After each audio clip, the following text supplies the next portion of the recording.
how do you combat pessimism, or is there a different way in approaching a pessimistic perspective? Well, like your own pessimism or other people's pessimism against you? What do you? That's the beauty of a live stream like this, is you can go a little deeper than just the one-off answer, like a text question. So who's pessimistic? You against yourself, or the people around you? Friend has a pessimistic perspective when I try to have an optimistic view. Whenever we talk about life in general, our ideas are clashing. It doesn't feel like we're working towards bettering ourselves and working towards goals. Yeah, listen, even listen to what you said. I mean, I love it. That's definitely a growth mindset perspective. But as you said, working towards bettering ourselves and working towards your goals, what is your friend's reaction to that? If you went and talked to your friend about bettering yourselves and working towards your goals, your friend is probably rolling their eyes like, oh my gosh, not this again. And so you have a couple of options here. Okay. One is recognize that, hey, the people that you grew up with, maybe they don't need to be your friends for life. Right? A lot of times we're in friendships and we stay in relationships out of convenience because we've been with them for a while. And also out of fear that we won't find anybody else to be friends with. That's real. People would rather stay in a bad friendship or bad relationship because they're afraid that they won't find anybody better. Right? That's not a good enough reason. So the friends you grew up with, a lot of times they may not be the same friends that you end up with. And that's okay. 2, anybody who's bringing you down, like if you're on the edge and you're trying to better your life and you feel like you're always drained walking away from the person, then you don't necessarily need to cut them completely out of your life, but limiting exposure of how much time you spend with them, because you need to protect your energy at some point as well. Ultimately, if you go off and do your life, then the greatest thing you can do is, if you're spending time with somebody, whoever's more confident wins. And you can either be so confident in what life could be and the optimism, but the problem is your friend, is more confident in how negative the world is than you are confident in how positive it is. And so you always leave feeling drained. And instead of you lifting them up, they suck you down. Now, they don't suck you down all the way to the point where, you're at their level, but they're still sucking you down. You're draining your energy being there. But if you go off and you live your life and you gain tons more confidence, if you are more confident and you are absolutely certain that it's going to be a great outlook for everybody, then your confidence forces their commitment to their negative view. So I love taking on negative people, not like challenging them and not trying to prove that I'm right, just by being around me. I love the idea of, I had my camera guy, Danny, who's like, oh man, I got this friend and he's so negative and I see so much in him and I just can't ever get him to be positive. And so he's in a different city, and we had 3 days of a workshop that I put on.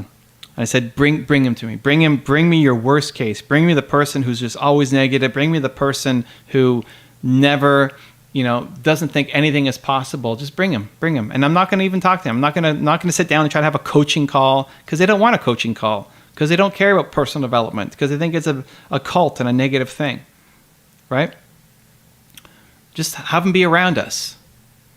And after the first day, he's got giant smiles on his face. He's dancing. He's participating. He's laughing. He's joking.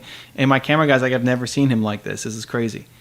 Why? Because we created an atmosphere where we are more confident in things that are possible compared to his belief that things aren't.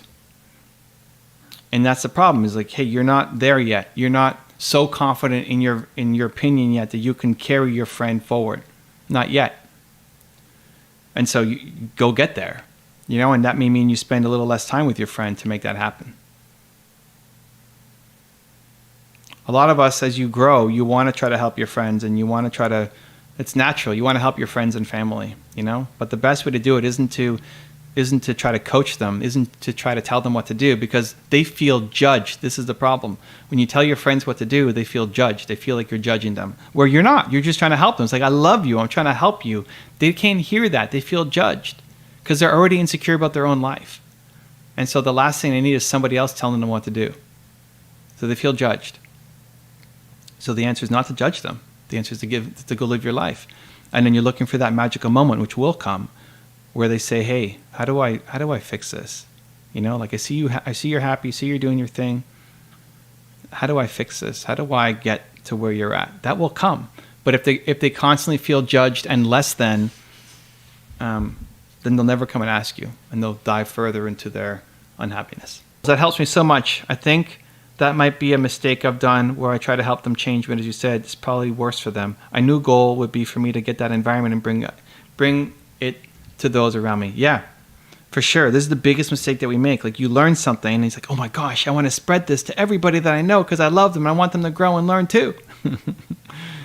But it's a mistake because they're not ready. You know, if you push somebody before they're ready, it doesn't actually serve them.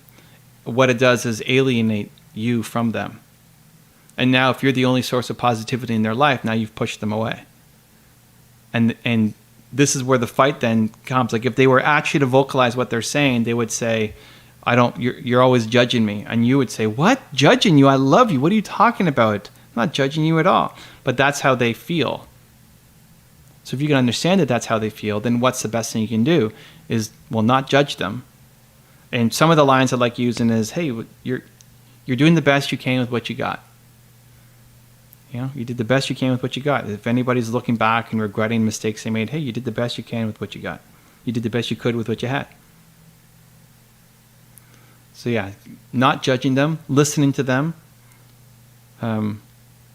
still trying to connect on things that you can connect on. Hopefully there's some things that you do still agree on, you know, and you can still have a good time talking about it. So it's not only super heavy stuff. Yeah, it's actually a lot harder to hold your tongue and to just sit there and be with them. But I promise you, if you keep living your life and you're sitting and helping them in a non-judgmental way, just being there for them, they will come to you at one point and say, how do I get what you've got? I want it. You know, help me. And then you can actually help them and give them the push that they need.